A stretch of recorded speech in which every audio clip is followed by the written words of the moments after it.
चला तर आज आपण मस्त पुरणाची पोळी बनवूया। तर पुरणाची पोळी बनवताना मी इथे 500 ग्रॅम अशी चना डाळ घेतलेली आहे। तर ते मी स्वच्छ धुवून घेतलेली आहे। अजिबात मी ते भिजवून घेतलेलं नाही आहे, फक्त धुवून घेतलेलं आहे आणि आपण कुकरमध्ये शिजवणार आहोत डाळ।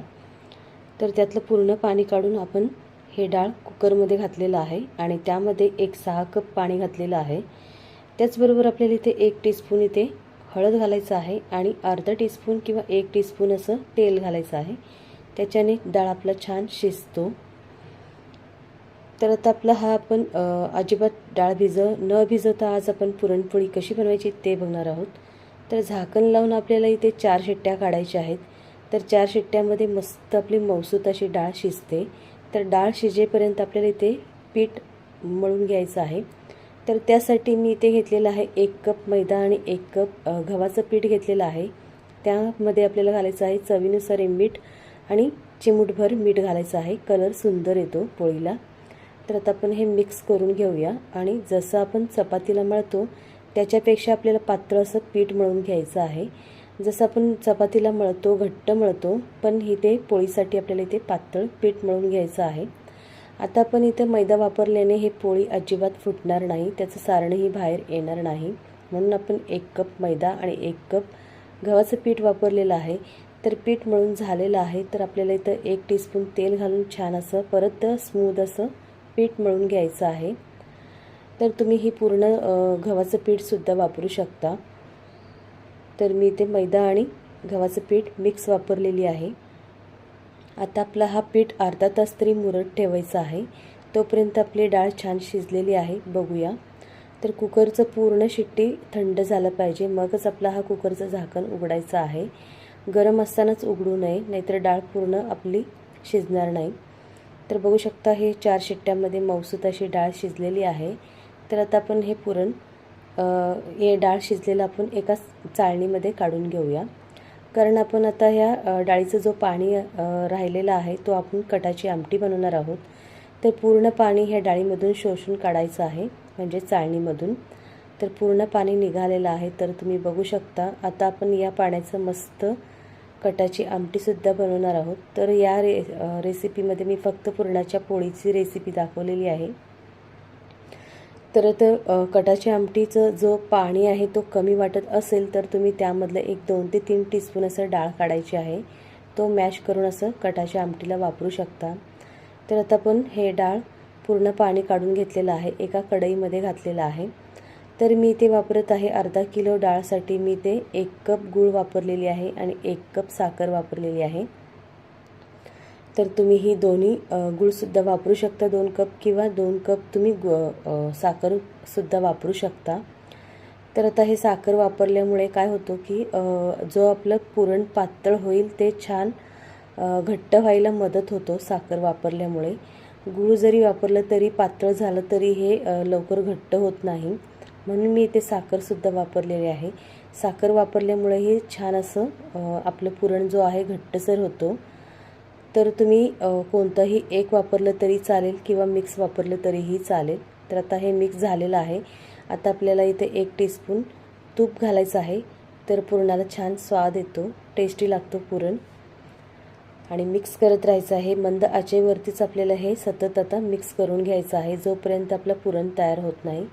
तर आपला हा पुरण रेडी झालेला आहे। तर चेक कसं करायचं आहे, तर आपल्याला हा मिक्स करत जो मध्यभागी आपण स्पून घेतलेला आहे तो असं उभा करायचा आहे, तो अजिबात पडत नसेल तर आपला हा पुरण तयार झालेला आहे। तर मी ते तुम्हाला दाखवत आहे। तर बघू शकता मी आता असं मध्यभागी उभा करत आहे हे स्पून, तर हे अजिबात पडत नाही आहे। तर आपला हा पुरण रेडी झालेला आहे। तर बघू शकता। तर आता आपण हे छान वाटून घेऊया। तर वाटण्यासाठी मी तेच चाळणीचा वापर केलेला आहे आणि गरम असतानाच आपल्याला हे पुरण वाटून घ्यायचं आहे आणि एका वाटीच्या मदतीने आपण हे गाळून घ्यायचं आहे। याच्याने लवकरच हा पुरण तयार होतो, याला जास्त वेळ लागत नाही।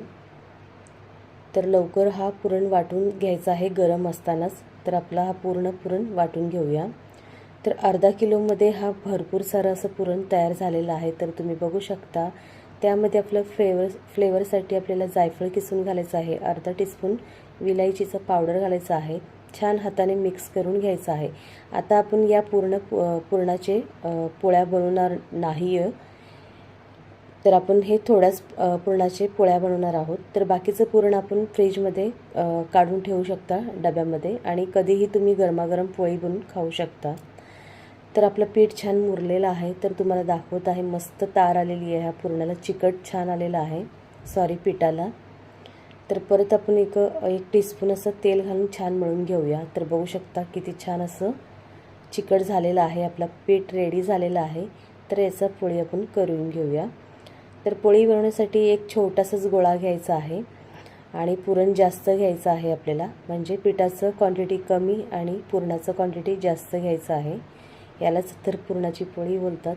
तर पुरण जास्त वापरायचं आहे। तर छोटासा गोळा घेऊन आपण पारी बनवलेला आहे आणि एका मोठा उंडा घेतलेला आहे पुरणाचा। तर छान दाबून असं अंगठ्याने आपल्याला दाबून घ्यायचं आहे आणि छान आपलं हे पुढचा जो भाग आहे त्याचं तोंड छान व्यवस्थित बंद करायचं आहे, जेणेकरून हा पिठातून बाहेर येणार नाही पुरण आणि पोळी आपली फुटणार नाही। तर हा व्यवस्थित बंद करून घ्यायचा आहे आणि गोल असं दाबून घ्यायचं आहे आणि परत आपल्याला असं हे करून घ्यायचं आहे, जेणेकरून पुरण कडेपर्यंत पसरतो आणि लाटताना सुद्धा छान पुरण सगळीकडेच पसरतो। तर आपण हे सुका पीठ लावून घेऊया व्यवस्थित आणि पुरण छान आपण पोळी लाटून घेऊया। तर पोळी लाटताना आपल्याला हलक्या हातानेच लाटून घ्यायचं आहे, हाताने सुद्धा असं प्रेस करत सगळीकडे पसरून घ्यायचं आहे पुरण आणि हलक्या हाताने आपल्याला असं पोळी लाटून घ्यायचं आहे। खूप पातळ आपल्याला पोळी लाटून घ्यायचं नाही आहे, पातळ लाटल्याने काय होतं की पोळी आपली कडक होते आणि शेवटपर्यंत ही पोळी मऊसूत होत नाही आणि कडक होऊन जातो। थोडीशी जाडसर ठेवायची, म्हणजे आपली पोळी आहे तो शेवटपर्यंत संपेपर्यंत मऊ लुसलुशीत राहतो। आणि नेहमी तुम्ही पीठ पातळच मळून घ्यायचं आहे पोळीसाठी। पातळ लाटून घेतल्याने काय होतं की पोळ्या खूप छान खुसखुशीत मऊ लुसलुशीत होतात आणि शेवटपर्यंत मऊच राहतात। तर आपल्याला आधी हे छान लाटून घ्यायचं आहे। तर आपण हे पोळी जाडच लाटून घ्यायचं आहे, थोडंसं खूप जाडही लाटायचं नाही आणि खूप पातळही लाटायचं नाही, मीडियम साईजमध्ये आपल्याला हे लाटून घ्यायचं आहे। तर आपली पोळी छान लाटून झालेली आहे, तर तुम्ही बघू शकता पुरण कुठूनही अजिबात बाहेर आलेला नाही आहे। तर मस्त आपण हे आता भाजून घेऊया। तर भाजण्यासाठी आपण इथे पॅन गरम केलेला आहे। आपला हा पॅन आहे जो गॅस आहे जो मीडियमच ठेवायचा आहे आणि खालची बाजू छान भाजला की आपण पलटी करून घेणार आहोत। तर खालची बाजू छान भाजलेली आहे, तर आपल्याला तूप किंवा तेल सोडून हे छान फुलून घ्यायचं आहे। तर बघू शकता मस्त आपली पोळी फुगत आलेली आहे। तर आपल्याला आता तेल सोडायचं आहे, इवन तुम्हाला तूप आवडत असेल तर तुम्ही तूप सोडू शकता। तर बघू शकता मस्त टम्म फुगतो ही पोळी। तर हा टिप्स नक्की वापरा तुम्ही पुरण करताना किंवा पीठ मळताना, खूप सारे टिप्स आहेत, हे नक्की फॉलो करून तुम्ही अशा पद्धतीने पोळी बनवलात तर तुमच्या पोळीसुद्धा खूप सगळ्याच पोळी असेच टम्म फुगतील। तर मस्त आपण तेल सोडून हे छान पलटी करून घेऊया। तर बघू शकता कडेपर्यंत अशी पोळी फुगलेली आहे, कुठेही हवा गेलेली नाही आहे किंवा फुटलेलीही नाही आहे। तर हलक्या हाताने असं आपण पलटी करून घेऊया।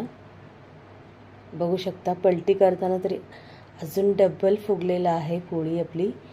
तर दोन्ही बाजूनी छान तेल किंवा तूप लावून हे कडेपर्यंत असं खरपूस भाजून घ्यायचं आहे, खूप खरपूस भाजायचं नाही आहे, फक्त लालसर रंग येईपर्यंत आपल्याला छान भाजून घ्यायचं आहे। आणि जो कडे आहे ते सुद्धा आपण छान दाबून अशी भाजून घ्यायचं आहे, जेणेकरून पोळी आपली कच्ची राहिली नाही पाहिजे। कडा आहे जो तो छान भाजून घ्यायचा आहे। तर मस्त आपली पुरणाची पोळी तयार झालेली आहे। तर बाकीचे सुद्धा आपण करून घेणार आहोत। तर हे सगळं आपण हाय गॅसवरती भाजायचं नाही आहे, मीडियमच ठेवायचं आहे, जेणेकरून पोळी छान भाजतो आणि फुलायला सुद्धा मदत होतो। आणि तुम्हाला पोळीचं पुरणसुद्धा दाखवत आहे की पुरण हा कडेपर्यंत पसरलेला आहे, मस्त अशी पसरते आणि खूप मस्त टम्म ही फुगते ही पोळी। जर तुम्ही अशा पद्धतीने जर मी जशी बनवली त्या पद्धतीने जर तुम्ही बनवलं तर तुमची पोळीसुद्धा खूप छान कडेपर्यंत फुलतील. आणि मस्त आपला खरपूस असं भाजलेला आहे पुरणपोळी. तुम्ही बघू शकता कलरसुद्धा खूप सुंदर आलेला आहे. तर आता आपण हे काढून घेऊया. तर दुसऱ्या पोळीसुद्धा तुम्हाला मी टम्म फुगलेली दाखवत आहे. तर हे सुद्धा छान खालची बाजू भाजली की आपण पलटी करून घेऊया. आता याला सुद्धा आपण कढईला तेल सोडूया.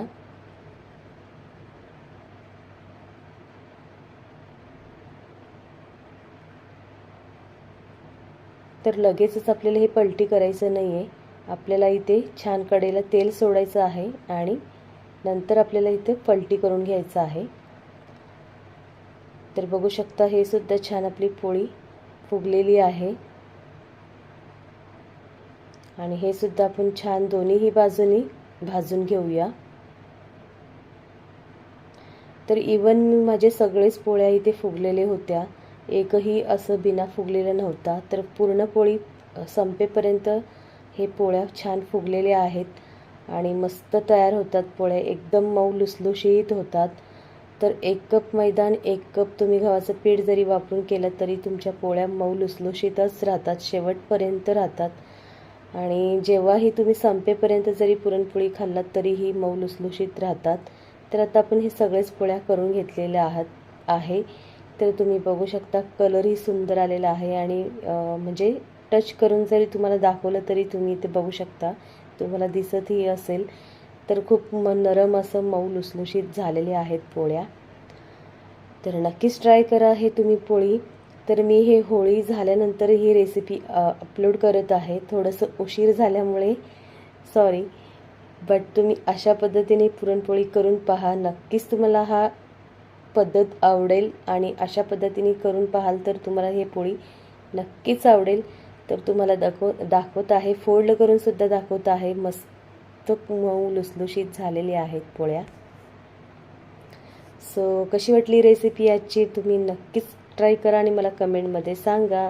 आणि ही पुरणपोळी तुम्ही तुपाबरोबर खाऊ शकता फक्त, किंवा दूध पोळीबरोबर खाऊ शकता, किंवा असंही जरी खाल्लं तरी खूप सुंदर लागतात.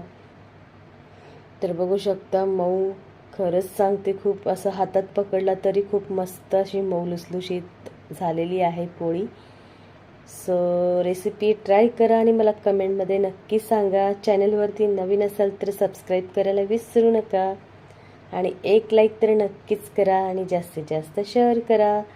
तर पुरणही तुम्हाला दाखवत आहे, मस्त कडेपर्यंत अशी पसरलेली आहे. तुम्ही बघू शकता कुठेही मध्येच राहिलेलं नाही, आपलं पुरण कडेपर्यंत पसरलेलं आहे. तर पुन्हा भेटूया असे छान छान व्हिडिओमध्ये. तोपर्यंत मस्त खा, स्वस्त राहा आणि नेहमी खातच राहा. आणि थँक्यू फॉर वॉचिंग. बाय.